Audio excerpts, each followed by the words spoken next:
Assalamualaikum warahmatullahi wabarakatuh.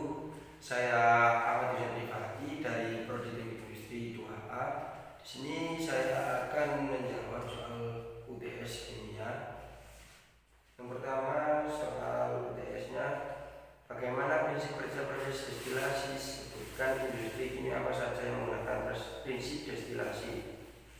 Nomor 1 di sini saya menjawab prinsip destilasi. Jika suatu zat dalam larutan tidak sama-sama menguap, maka uap larutan akan memiliki komponen yang berbeda dengan larutan aslinya.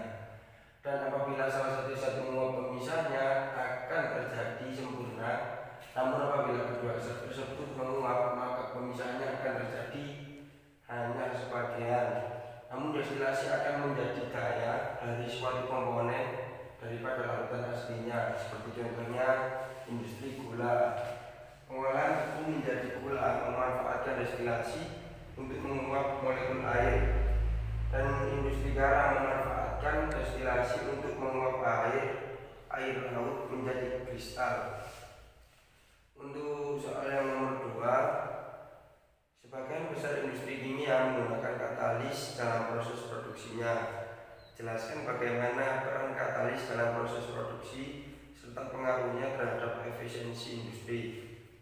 Di sini nomor 2 saya menjawab peran katalis. Katalis sangat penting dalam bidang industri karena dapat menurunkan energi aktivasi reaksi dan meningkatkan laju reaksi dalam industri lebih dari 75%. Proses produksi bahan kimia disintesis dengan bahan katalis. Pengaruhnya yaitu keberadaan katalis dalam suatu reaksi akan meningkatkan laju reaksi meskipun katalis berpengaruh terhadap kecepatan reaksi. Namun katalis tidak ikut bereaksi dan tidak mengalami perubahan secara kimiawi. Pada akhir reaksi selain itu, katalisator juga berfungsi untuk menurunkan energi aktivasi. Ya, kita lanjut soal nomor 3. Jelaskan prinsip dasar absorpsi pada industri kimia serta sebutkan proses industri kimia yang melibatkan proses absorpsi. Di sini nomor 3 saya menjawab prinsip dasar absorpsi. Absorpsi terjadi dikarenakan adanya ketidakstabilan atau dalam bahasa ilmiahnya dinamakan residual forces pada permukaan suatu zat absorpsi, di mana adanya kestabilan itu membuat cenderung berkaitan dengan zat lain yang cocok untuk mencapai kestabilan. Contohnya, penyerap racun dari norit. Norit digunakan sebagai absorben untuk menyerap atau mengabsorpsi racun, gas, dan zat yang tidak dibutuhkan di dalam perut dan kemudian akan dibuang. Contoh nomor 2, penjernihan air dari tawas. Material tawas ini banyak digunakan sebagai penjernih air, di mana dalam air material ini memiliki kemampuan untuk menyerap zat lain seperti pengotor, zat, warna, serta pencemar lain dalam air. Untuk soal yang nomor 4, apa yang dimaksud dengan reaksi saponifikasi pada pembuatan sabun? Jelaskan reaksi kimianya. Saponifikasi adalah reaksi pembentukan sabun yang biasanya dengan bahan awal lemak dan basah.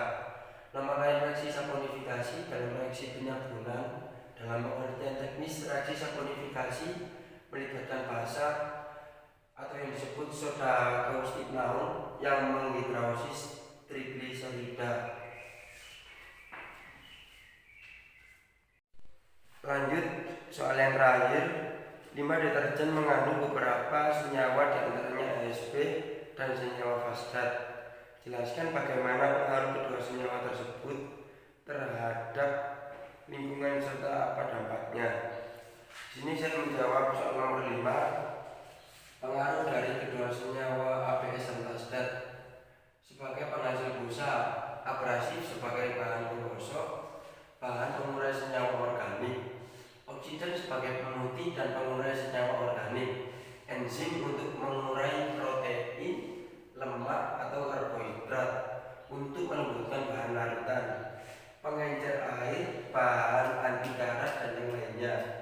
Dampak dari pengaruh kedua senyawa ABS dan fasdat sulit diuraikan oleh mikroorganisme, sehingga sisa limbah deterjen